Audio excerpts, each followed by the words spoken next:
start recording right now, and I will hand it off to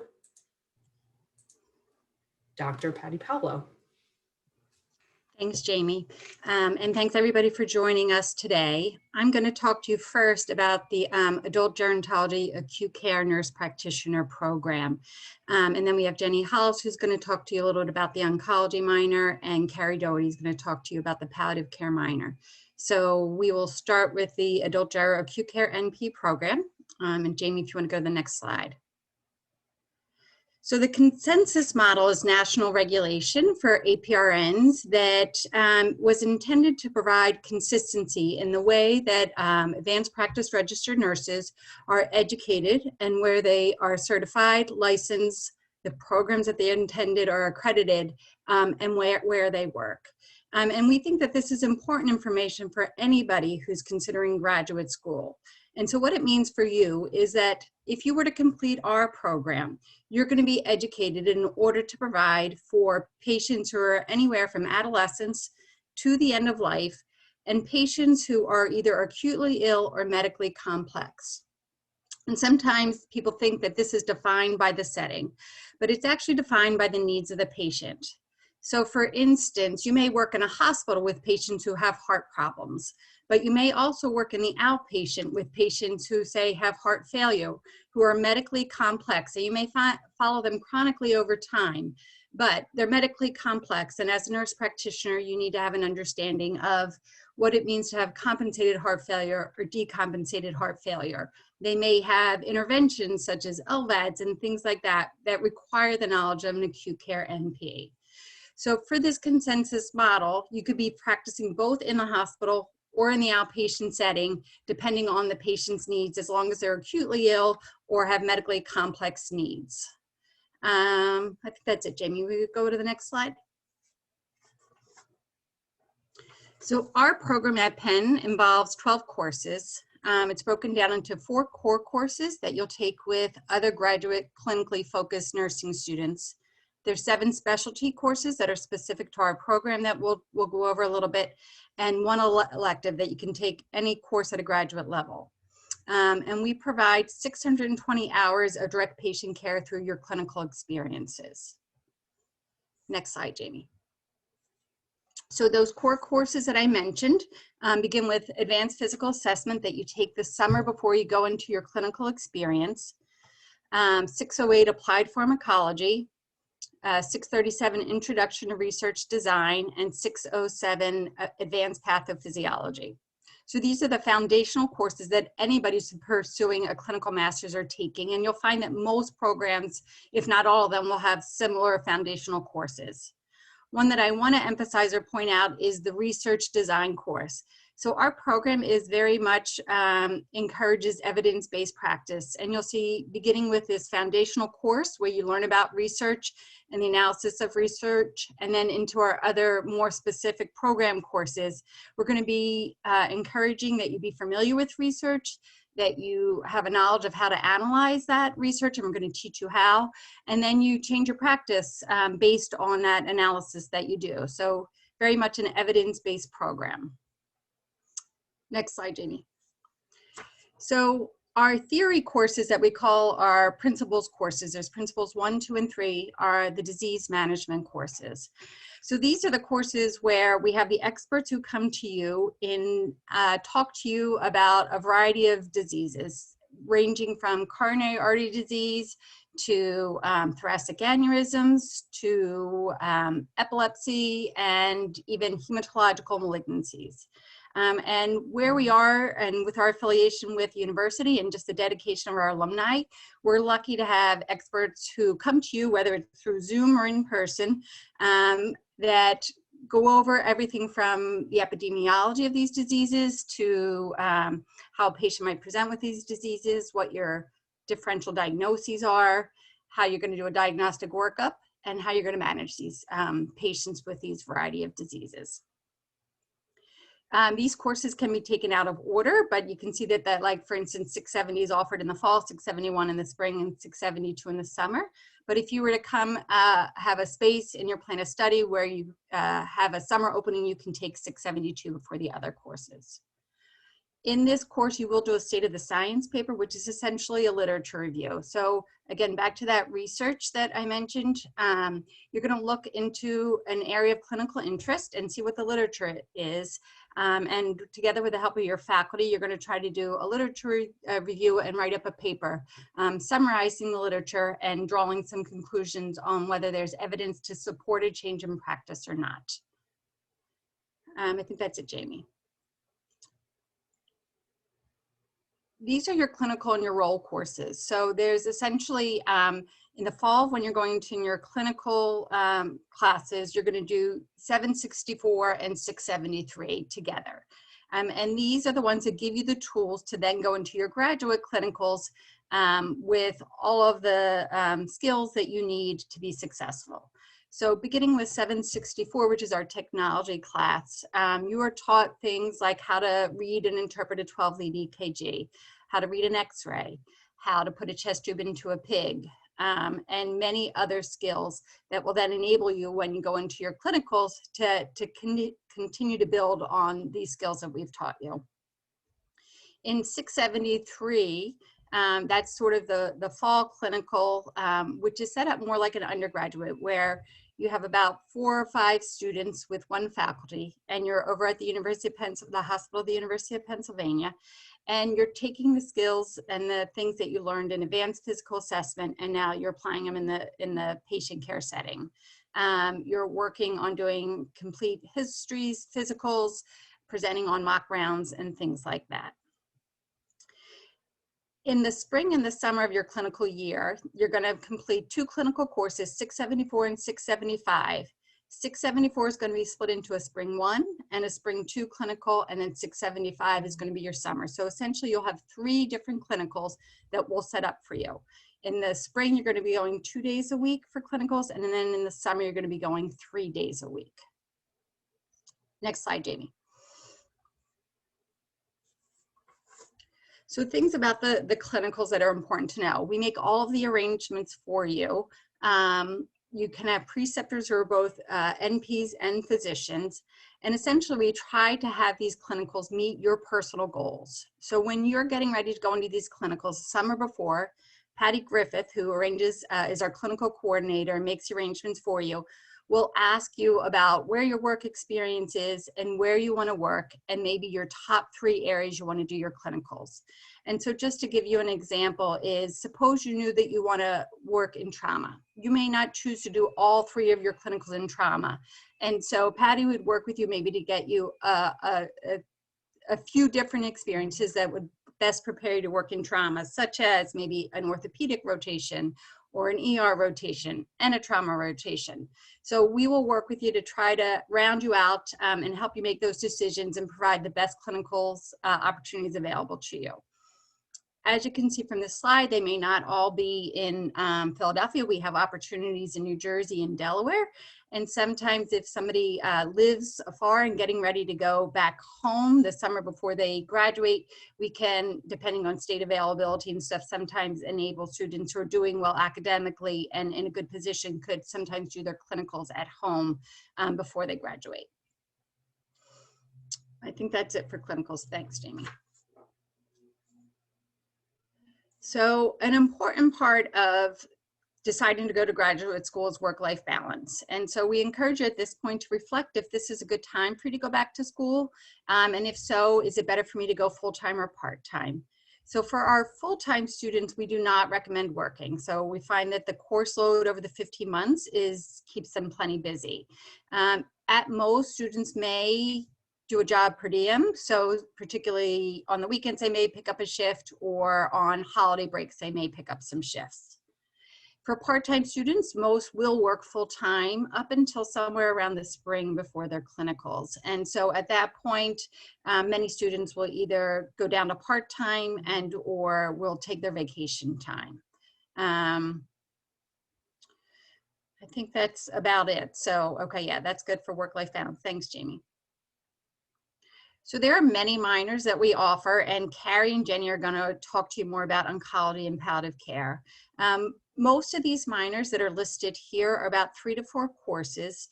And so because we offer an elective, say if you did one of the minors that has 3 courses, it would only be 2 additional courses. Usually we talk to students about minors once they're admitted to the program, although I will say that a lot of students will seek out our program or come to Penn because of some of the minors like oncology or like palliative care. So it's really just not difficult to incorporate into your plan of study. If you're interested, you just reach out to either the directors of the minor or to myself, Patty Griffith or Debbie Becker. Next slide, thanks. So when you graduate from our program, you're eligible to sit for national certification. There's 2 certifying bodies that are listed here, the ANCC and the AACN. Our students do very well. We usually have anywhere from 95 to 100% pass rate on the certification exams. And also, as a graduate of our program, you're eligible to sit for licensure in any of the 50 states and in Washington, D.C. Next slide. So things that are unique to Penn and to this program is that we make all of your arrangements for your clinicals, and as I tried to explain, they're individualized to based on your professional goals. We provide your preceptors. There's also many opportunities just being at Penn. So one is our interprofessional opportunities. The philosophy at Penn is very much that we work with other disciplines. You'll work with other disciplines when you go into the healthcare setting. And so there are educational opportunities that enable you to work with other disciplines during things like simulation experiences. So we have simulation experiences where you may be working with pharmacy students. You may be working with PAs, BSN students, social workers, med students, and things like that, so that you all come together and provide your specialty lens to try to provide the best care for the patient scenario that's presented to you. Along that line, we have many opportunities for simulations to provide a safe environment for students to practice their new skill set, to practice the knowledge that they've learned in all these didactic courses. And so when you start your clinicals, you'll do a practice in simulation in a patient scenario with maybe 4 or 5 of your classmates, where you're doing everything from asking the patient their chief complaint, getting a history, examining the patient, ordering diagnostic studies, interpreting the diagnostic studies, and then creating a management plan. And in the beginning, you're doing that with your classmates, but that by the time you graduate from the program in August, you'll be doing that independently.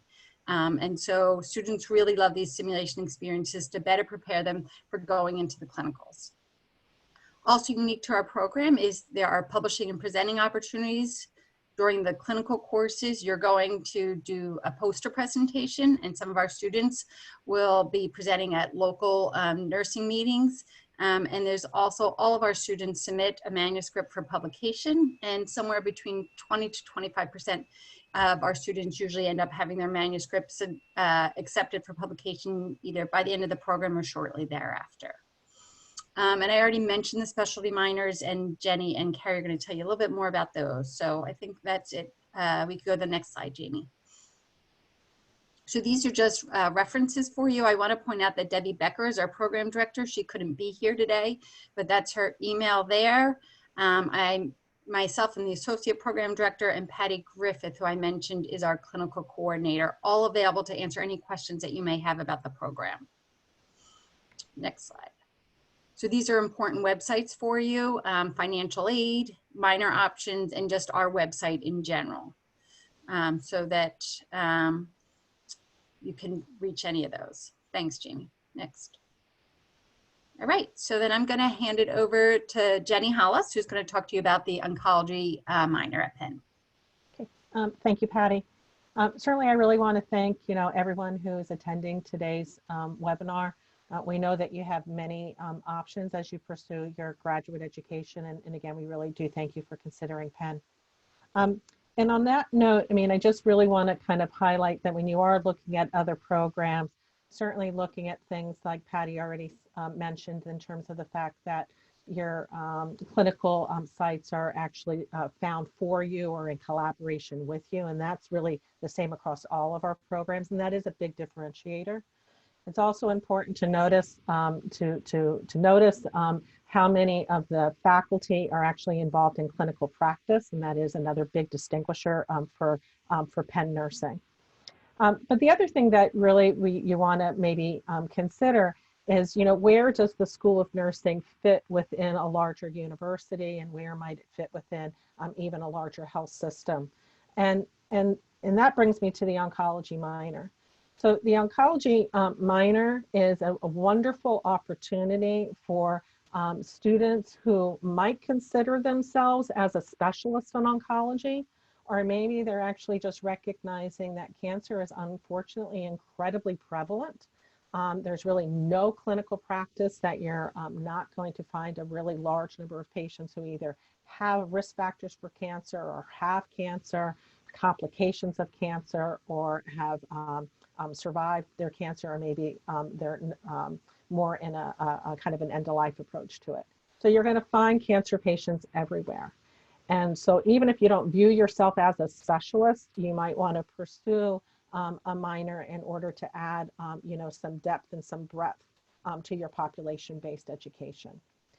So again, oncology, palliative care, nursing administration, whatever, there are a number of minors. And a place like Penn is really able to leverage a lot of the resources that a large university can provide to you. So, here at University of Pennsylvania, we're highly associated with the Abramson Cancer Center. And so, that brings you from, the bench sciences all the way up to, development of therapeutics, and people who are leaders and really kind of incredibly well known and well regarded. And again, we can bring them to you both in the didactic as well as in the clinical arrangements that we have. So it's also important to note that the oncology is a really wonderful career opportunity. There are significant workforce issues that are occurring within oncology. So the American Society of Clinical Oncology, the American Society of Therapeutic Radiation Oncology, the Institute of Medicine have all been very straightforward in recognizing that there is a significant and growing gap in the number of physician providers that are going to be available to care for this very large patient population whose treatments are only becoming more and more complicated. So not that we're physician replacements, never in a million years should take that message away from this conversation, but it does create wonderful opportunities for advanced practice nurses, and certainly they exist within oncology. The graduate program has been in existence here at Penn since 1982. It's transitioned over the years, but again, it's a very well established program. Next slide, please. So the oncology curriculum, I do want to say that while I'm concentrating this on folks who are actively enrolled in, let's say, the acute care program, but it also is available for students who might be in the primary care program, or women's health program, or psych mental health, even nursing administration. So there's a lot of different students who can take the oncology minor as well as other minors.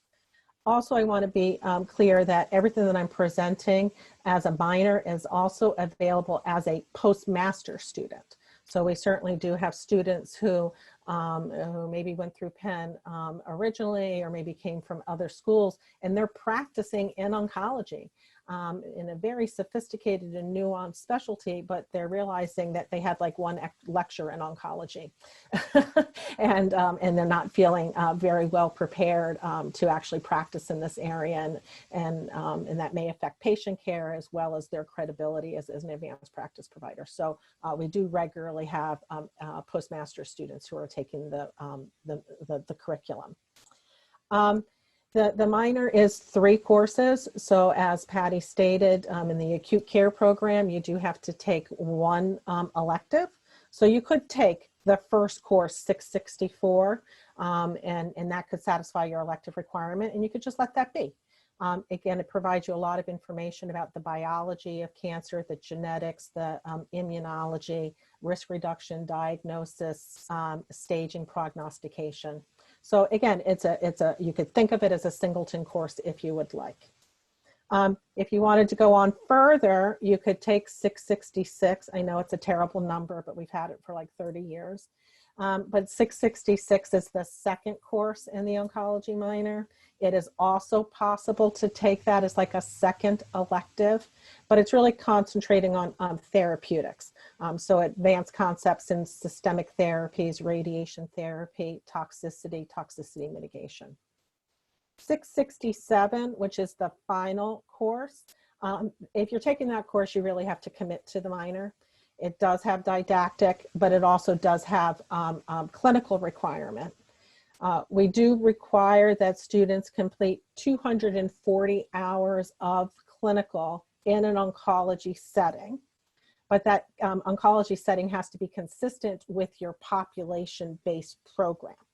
So we have dedicated faculty, Vicki Sherry, who works, really like nip and tuck with Patty Griffith and the students to identify clinical placements that meet the students' learning goals, but also will satisfy the requirements for the population-based program. So the 240 hours for the oncology minor are not additional hours. They, they basically, you would double dip or be done synchronously, however you want to view that. I do want to acknowledge that for once in my professional life, I was ahead of the curve, given, everything that we're going through with COVID-19 and pandemic and how we've had to adapt our teaching strategies. But starting probably around 10 years ago, we took the minor and we actually brought it from a bricks and mortar on campus curricula to a hybrid online curricula. So students have to come on campus for 2 days in the fall for kind of, a lot of immersion and, small groups and simulations, et cetera. But then the rest of the didactic is all done online, either synchronously or asynchronously. The same thing for 666. It's 2 days where we come on campus together for immersions, and then the rest of the didactic is done in various synchronous and asynchronous format. And then 667 is the didactic is all online, and then you have the clinical. We are very proud of the fact that Penn Nursing, probably starting about 4 years ago, did a very big investment in their online instructional technology. And we have leveraged that to great advantage. The coursework is very engaging. We present the coursework in lots and lots and lots of different ways. We'll do pretty much anything to promote engagement between the students and the content, and students and our guest faculty, and with each other. So I just want to bring that out. Next slide, please. So a lot of this I already kind of hit on, so I don't want to be redundant. But again, after you complete a minor like the oncology minor, and I'm sure the same is for the palliative care minor, you could actually take a second national certification. So certainly you would want to do your population based certification, as an adult acute care nurse practitioner. You'd be licensed as an adult acute care nurse practitioner. But if you wanted to, and we would certainly want you to receive this recognition, you could take a specialty certification or a subspecialty certification as an advanced oncology certified nurse practitioner through the AOC. And actually the AOCNS is no longer offered, so we'll just stay with the nurse practitioner certification. The coursework completely satisfies the didactic. The 240 clinical hours that you would do would satisfy half of the clinical requirements. You would have to do additional clinical in oncology, usually as a practicing nurse practitioner. If you did not do the minor and you wanted to do the AOCNP, you could, but you would have to do all the didactic as continuing education. And then your clinical, you would have to work 1,000 hours before you could sit for the board. There are scholarships that are available for students who have a demonstrated interest in oncology through the American Cancer Society and the Oncology Nursing Society. I think those were the major points that I wanted to hit on. But again, thank you for your interest and your attention, and I look forward to some of your questions after.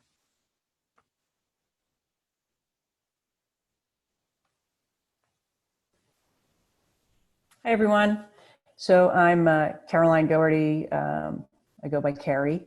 My email's here. I hope that you'll reach out and connect with me if you have questions after the presentation. So I want to tell you a little bit about our palliative care certificate that can be done as a minor. It's also available as a postmaster certificate.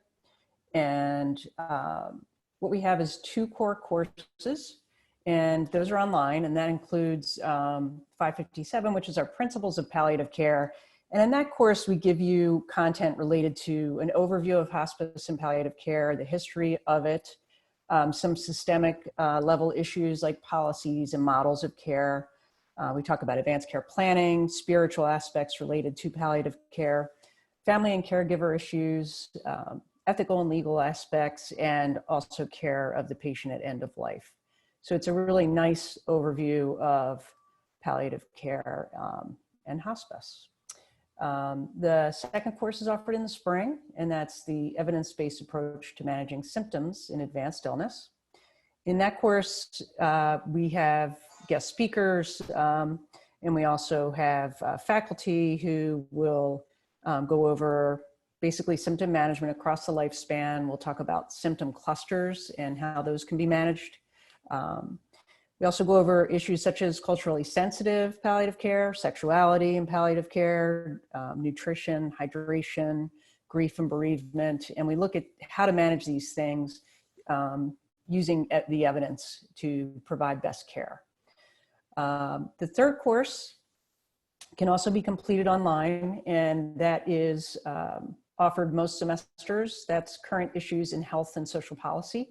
And there is a project you can do there in that course and focus that on palliative care. So that's a nice option. We also have additional courses that are in class or hybrid format, such as in the summer, loss, grief, and bereavement. This year was offered virtually, not sure how it will be next year. We have ethical aspects of health and technology, which will be offered online or hybrid formatted in spring of 21. And another course that's been approved is we have a pain science and practice course, which is an interdisciplinary course. It's an intensive that runs for 5 days. So even if you were going to do this all online, if you could come into campus for the 5 days, that's a really popular course that's going to resume in spring of 22. In addition to that, as Jenny knows, we have some other flexibility, such as a student that wanted to do 664, who's interested in palliative care issues, but is also focusing her career in oncology. So it's kind of a nice way to combine the two, and she will do her project in 664 related to palliative care and hospice issues. So that is the minor that can also be completed as a certificate, and looking forward to your questions too. Okay, thank you, Patty, Carrie, and Jenny for that overview. I just want to go over a few more housekeeping items and then we'll get to your questions. So as Patty mentioned, you can do the program, the MSN program, full-time or part-time. For if you're applying for the oncology or palliative care standalone certificate, you can enroll in any semester. Our deadlines are based on when you want to enroll. So if anyone here is applying for our accelerated BSN or BSN MSN program, so you are not currently a nurse, but would like to become one, that deadline is October 15th, less than a month away, and you'll receive your decision notification in mid-February. That follows a traditional admissions timeline where everyone receives their decision at the same time. If you are interested in enrolling for part-time spring for the MSN program. Your deadline's also October 15th. If you're interested in enrolling full-time, or if anyone here is a current Penn BSN senior, your deadline is November 2nd. If you're interested in enrolling part-time, but not until this summer or fall, you have until March 15th. And then if you're a current Penn ABSM student or BSN junior, you have until April 1st to apply. For our MSN program, while we have one deadline for the entry term, we do decisions on a rolling basis. So I'm sure you might be applying and you know some colleagues or friends who are applying also. You might hear back in 2 weeks and your colleague might not hear back for a month or two.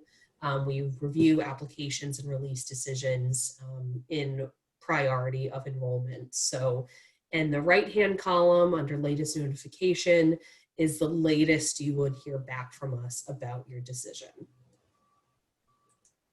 And I just want to promote our other upcoming webinars. We are having a webinar for every program, and we understand that you might be interested in other programs. If there is a program here, or if you don't see a program that you're interested on the screen, it means we already had the webinar. But again, all webinars are recorded and the recordings are available on our website. You'll also receive a link to the recordings in a few days with this recording.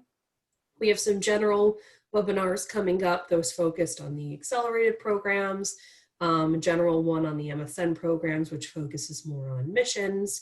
So we have one coming up for the MSN programs on October 20th, which is after the part-time spring deadline. We do have previously recorded webinars on our website if you did want to listen to one before the part-time spring deadline. All right, now we'll take your questions if you want to type them into the chat box, and we will just take turns answering them, whoever wants to answer first or feels most appropriate. So.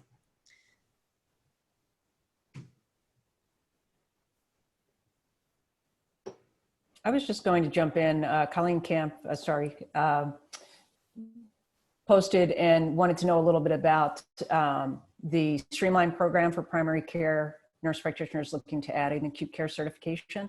So basically, when we talked about the consensus model, there are a lot of nurse practitioners who got certified in primary care, educated in primary care, and then decided that they wanted to work in acute care, worked in acute care.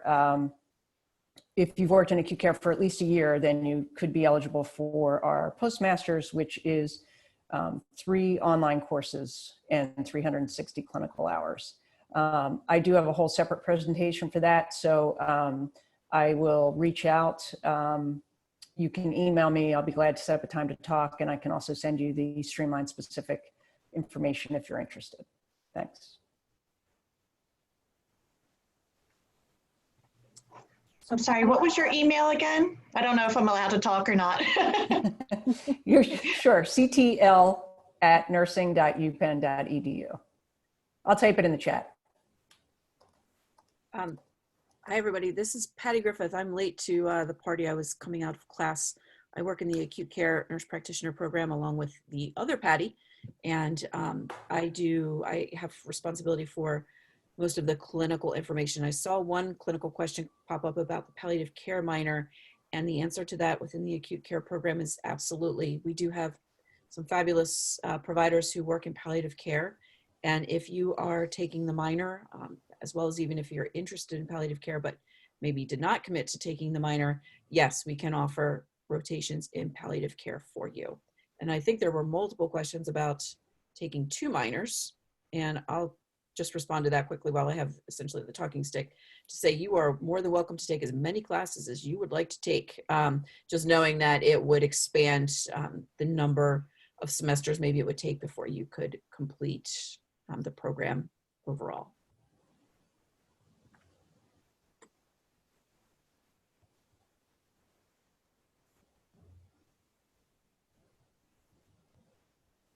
So Carrie, there's a question about registration for the palliative certificate program. Yes, so you can apply for any semester. The courses can be taken out of order, out of sequence. So you could start any semester you're interested in. Thanks. I can answer. There's a question, when letters of recommendation need to be submitted by. That is by your final application deadline. If you are an early bird and submitted very early, since the application's been open, you have been notified if your application is complete or incomplete. We want you to get your materials in as soon as possible, but they're not due until the final deadline. And I can also answer, do MSN students have to fill out the FAFSA application? No, that's only if you want to be considered for federal aid, but you don't have to fill out the FAFSA application if you plan on using some other payment source like loans or employer benefits. And I can answer the question, Natasha, about work experience. So for the acute care program, we require that you have 1 year of full year of experience providing care for patients with acute care needs. So that can be in the hospital, or it could be in the outpatient, but it has to be for patients with acute care needs. Patty, there's a question which I think may be about our technology course. So did you see that? I did. I think it's actually more maybe for Jenny, because Jenny mentions the oncology courses going online a few years ago, and Penn putting in some structure for setting up a strong online program for them. And I kind of think that that's what that's referring to. Do you want to unmute? Is it Mikal? How do I say your name? Michal, yes. Yes, it was Jenny. Yes, you mentioned how proud Penn is of the online technology, and I just graduated from college, so I've had sort of a mix of really successful and sort of really unsuccessful online courses. So I'd love to hear what was successful, and yeah, a little bit about how well it works. Right. So again, I think one of the things that we were able to leverage was, first of all, that we from basic things like navigation, right? So we spent a considerable amount of time about looking at our website and how to put content that you're only basically like one click away from whatever you needed to do, right? So we spent a lot of time with the instructional technologists around even just like ease of navigation. There was that. And then we also were really fortunate to have consultation with, kind of folks who were really into like educational theory. I know that's like, a snooze right now, but theory can actually help us. And so it was really important to kind of think about what content could be delivered best in like a lecture with like reinforcement exercises, and how long a video should be. And, before you want to kind of have something that a student could play with and manipulate. Versus other content that you really kind of wanted that would be best for like group work. And so how do you set up like an assignment that really allows students who are really busy, but to kind of engage in critical thinking in that way. So I think it's almost as if you kind of look at it almost like every like 2 or 3 weeks, there's a different way that we're presenting content and a different way that we're trying to have students kind of engage in it. It's evolutionary, like, what we did, 8 years ago is completely different than what we're doing right now. So it continues to evolve is the other thing. So I think, again, it was the fact that we were able to leverage the resources that a university could provide. And we were really fortunate and able to do that. Did that answer that question? Yes, thank you very much. Thank you. Okay. And then Patty Paolo, there's a question from, I'm going to say Liza or Lisa. I'm not Lisa. Liza. Thank you. Regarding the current state for our acute care classes, answering for both of us, the principals classes, as well as all of the clinical courses for the acute care program, are normally in person 3-hour or 4-hour once a week classes. Currently, we are virtual, so they are all happening through our virtual platform, Zoom or BlueJeans, whichever one we jump to at the moment, and each is once a week. Thank you. Jamie, they have a question about the women's health studies. Is that still offered as a minor? You know, I am not sure. It might be on pause right now. If it's not on the website, it's probably not being offered right now. But Caroline, if you want to follow up with an email, I can double check on that for you. I'll take the next question from Lucy. So Lucy, thank you for your interest in what I believe is the yes, it's the Adult Oncology Postmaster Certificate.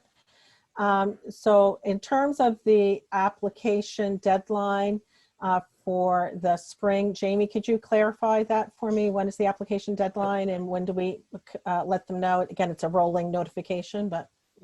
So it would be, the deadline's October 15th. The latest you would hear back is early December. For the oncology program, you'll probably find out much earlier because we have a smaller application pool. But the absolute latest you would hear back is early December. Right. So once your application is complete, then Jamie and her team let me know. We review your application. We'll probably set up a phone or a Zoom meeting, and then we make our final determination. So it's usually pretty quick that I make the decision. And then, you know, in terms of once we make the decision, in terms of you're notified, I'll speak to Jamie, but we would do our best to make sure that you would know the decision as soon as possible. I do just want to mention that if you're applying for a spring start, that would be starting with 666, which is our spring course, Cancer Therapeutics. Our preferred sequence is 664 in the fall, 666 in the spring, 667 in the summer. We do sometimes let students start in the spring, but it really is a decision that we would make together based upon what your prior education and what your oncology clinical experience would be. So that's something that we would talk more after your application were complete. Patty, do you want to answer the New York clinical question? Yes. Hi, Ketty. Regarding clinical placements in New York City versus Delaware, New Jersey, and then Pennsylvania, yes, we do have some clinical sites in New York City. I don't have a ton of them. To give you a very brief backstory, there are a lot of restrictions with respect to outside universities placing students in New York hospitals. It's a very tightly controlled process that goes to the Board of Nursing. It's not just simply done at a local hospital. So we do have some placements up there. And my general preference is that anybody who happens to be living in New York City will get first dibs at those rotations because it makes the most sense to keep them geographically located in New York. But that doesn't mean that other students who are interested in New York City for one reason or another can't have opportunities to go to some of those clinical sites. Commonly, we have 1 to 3 students who live in New York, and not even all of them want to have their clinicals in New York. So there's a little Tetris game that we kind of play with that, but absolutely that's an option. And then to kind of follow through your question there, if there are not enough clinical placements in Pennsylvania, there are always plenty of clinical placements in Pennsylvania. We use New Jersey and Delaware because there are equally fantastic rotations in New Jersey and Delaware, and to not take advantage of them would be a disservice to you guys. A great example is Cooper, just truly, you know, a stone's throw away from Philadelphia, and we have wonderful trauma hospitalist nurse practitioners over there in particular, many of whom are graduates. They love to precept. It's a great place to have a clinical rotation. So I wouldn't say that that's the substitute for a Pennsylvania rotation. It's just simply another great place to have a great rotation. Okay, thank you. Mm-hmm. I also, I just want to pop in and explain, for those of us in the area, we're probably thinking, oh, you know, no problem, Delaware, New Jersey. If you're from the other side of the country or the world and not familiar with this area, both Delaware and New Jersey are very close to Philadelphia and Pennsylvania. The borders for each are, you know, could be New Jersey's, you know, 20-30 minutes away. Delaware's, the border is, maybe 30-40 minutes away as well. So it's not as far as you may think it is if you're not familiar with this area. Good point. There's a related question about requirement for RN licensure, Patty and Patty. Oh, yeah, I'll jump in with that. So the adult program does require a license in Pennsylvania. You will absolutely have a clinical rotation at the hospital of the University of Pennsylvania in our fall semester. So for that reason, you must have a Pennsylvania license. We do require everybody to have a New Jersey license to come into this program, because again, we use hospitals in New Jersey. Cooper is our primary hospital in New Jersey. Just this summer, I had 6 students in rotations just at that one hospital. So we use it almost as much as we use HUP as an example. And then Delaware, we go back and forth with making that a requirement. It depends on whether or not, in recent years, we had some problems with our affiliation agreement with Christiana, which is our big partner hospital in Delaware. We are back on track, very excited about that. So we are asking students to have a Delaware license. And on the why would you want to get all of these licenses format, this year was an incredible chaotic year for all of our students, but Christiana Hospital down in Delaware became one of the places where if you, they were willing to take any and all of our students. So it became a way to get students back into clinical when many of the other hospitals, local hospitals, would not let us back in. So having access to additional licenses broadens what we can offer to you in usual times and absolutely in chaotic times.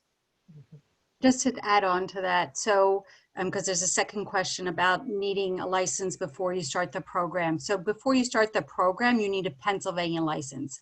The New Jersey and Delaware license, like if you're going part-time, you don't need to get those until you're getting ready to start the clinical. So we try to minimize the amount of time you're paying for licenses. So to start the program, you need the PA license, but then the New Jersey and Delaware will, before you start the clinical sequence, Patty will send out information that it's time now, you need to get those licenses.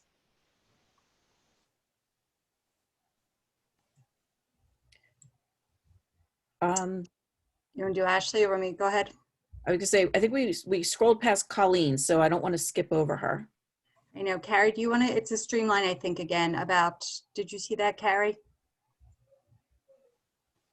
You're muted, Carrie. Yes, I did privately message her and we're going to connect about that just because it doesn't apply to the rest of the group. Okay, thank you. I did see a question about someone who's in Illinois. Oh, I don't know if I saw that. And about being able, if you're a part-time student, if you can do classes online.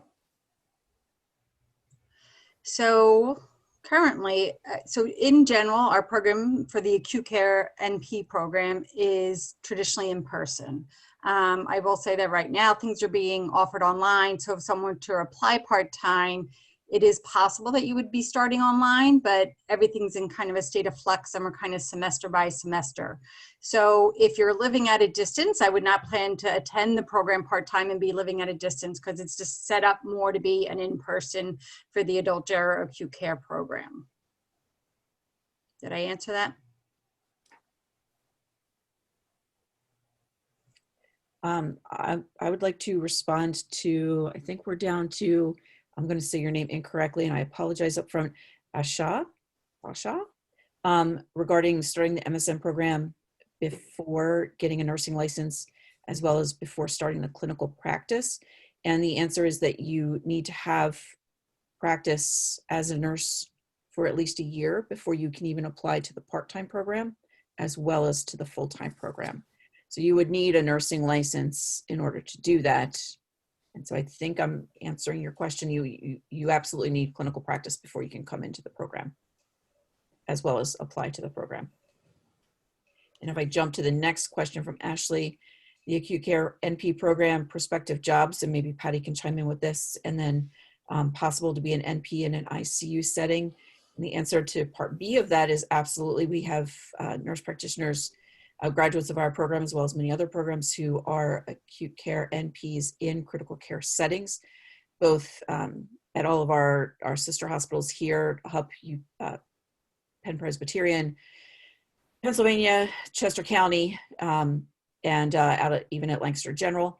And you will find nurse practitioners practicing in the critical care settings, as well as with the specialty services, inpatient and outpatient. How do you want to jump in on that? Tag on that. I normally, when I talk about the clinicals, I did usually go over the fact that if you want to do your clinicals for our NP program in a primary ICU setting, such that you'd be in the SICU or the MICU all day managing patients, you do need experience as a nurse in the ICU. We've just found over the years that if you have the confidence of managing the vents, the swans, and things like that, it sets you up for more success. We do have other ICU rotations that Patty refers to as, ICU light, where you're on a service or something like that. You may have some ICU patients, but you're not primarily in the ICU all day. So you can do those without ICU experience, depending on your experience. But if you want to be totally in the ICU, you need that experience as a nurse first. And just to give you a framework too, is maybe about half our students choose not to work in the ICU. So if you want to work in oncology, you know, in the ICU, cardiology, you don't want to be in the ICU, you will not be alone. About half of our students, it's really just your own personal professional goals. Yeah, and just to, of our current students who are in clinical, we have 39 this year. And there's a huge interest actually in outpatient specialty care, chronically complex care, management of chronically complex patients. And that seems to be the specialty of the season for this particular group. So some groups are really heavy into critical care, and other students want no parts of it whatsoever. And that's perfectly fine. I see a question if you can share what makes applicants stand out from another, and what you're looking for in the acute care program.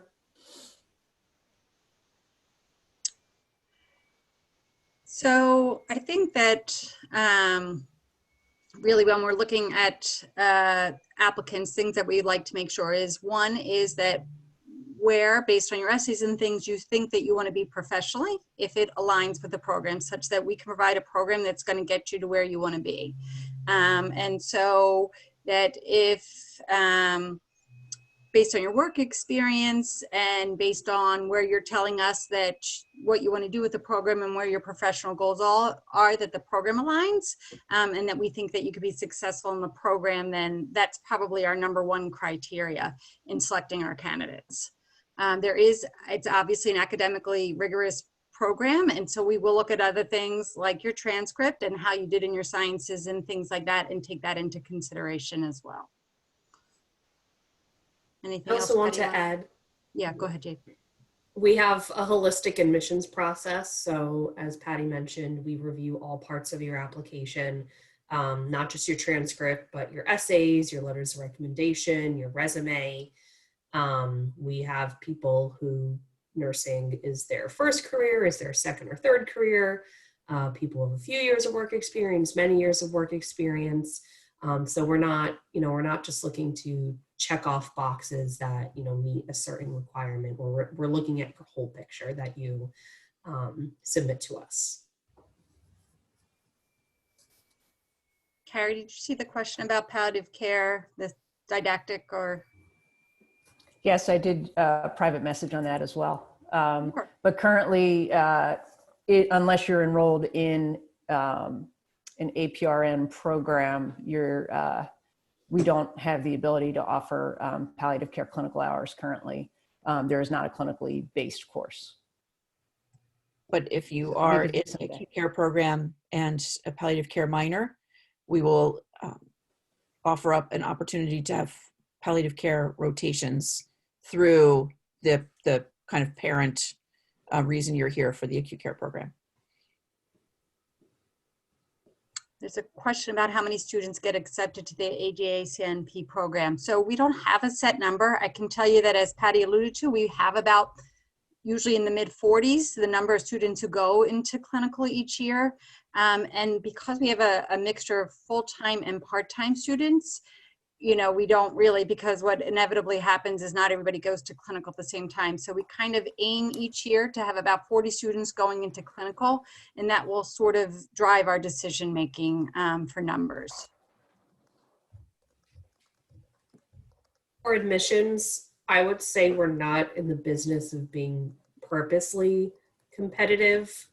The program is naturally competitive because we receive a lot of applications and it's a rigorous academic program, and we're really looking for people who can demonstrate that they have a strong academic background and interest in the program. But we also, since we guarantee clinical spots, that kind of restricts how many we can admit. But if I would say, if we have 15 clinical spots for a term, we're not going to purposely admit only 12. Well, if we have 15 great applicants, we're going to take 15 great applicants.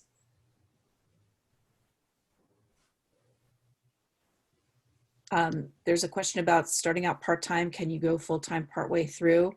That's a somewhat complicated response to that question. The answer just in general is yes. But what might limit you for being able to do that is if the group that's going into clinical ahead of you that you are trying to jump into that group, if it's already a really full clinical group, we might not have the space to allow you to come into the full-time or to expedite your plan of study. So for example, this particular year we have 39. So if somebody had approached us earlier and said they'd like to move into the clinical arena sooner, be that as a full-time student or take their part-time study and condense it a bit, we would have had space for them. 2 years ago, our class was 48 students. So if you were trying to get into that particular group that year, we probably would not have been able to permit that simply because of the clinical restrictions that we need to be able to find everybody a great clinical site. So that's usually what is a barrier. And then I think that's about it that'll hold us up. Patty, is that correct? Mm-hmm. And there's a question about clinicals in Illinois. Patty, have we ever done clinical in Illinois? I missed that. I don't know that I've placed anybody clinical in Illinois. Patty, did you discuss the potential of doing clinical further away? I did. I kind of briefly mentioned that if they were from at a distance and wanted to transition home, that it depended on the state. Yeah, to carry that just a slight bit further, we do have students who will go to other states to complete their clinical rotations. And there are many factors that need to get to come into alignment to make that happen. We need to be able, the state needs to be able to let us bring a student into their state. We need an affiliation agreement with the particular hospital or practice. We need a preceptor. And so if you happen to have a connection to a particular state, sometimes I will ask for your assistance to help kind of pull this off. But there are a lot of ducks that need to come into alignment in order to make that happen. So can you? Yes, it's certainly possible. But there's a lot of work that we need to do in order to make that happen. And then the final part of that is that you need to be a student in good standing with us, meaning that we as clinical faculty need to feel comfortable that you have a very solid foundation in terms of your skills and your decision-making, such that we don't need one of our own clinical faculty coming out to see you on a regular basis, that we can in fact let you have clinical at a distance where we might not then be able to come in to actually see you in person. So there's always a little asterisk next to that idea, just to make sure that we're not randomly sending people out who I have concerns over.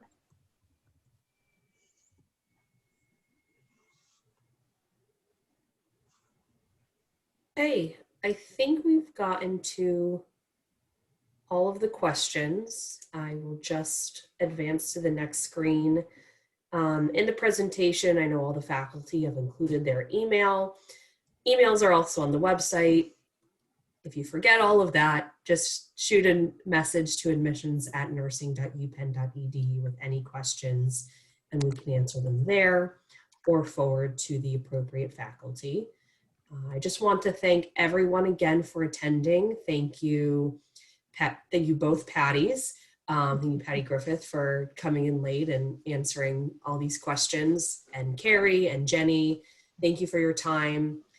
Good luck with your applications if you're applying this month or this year. We look forward to reviewing them. And again, any questions whatsoever, email admissions, email the faculty, and we are happy to help you out.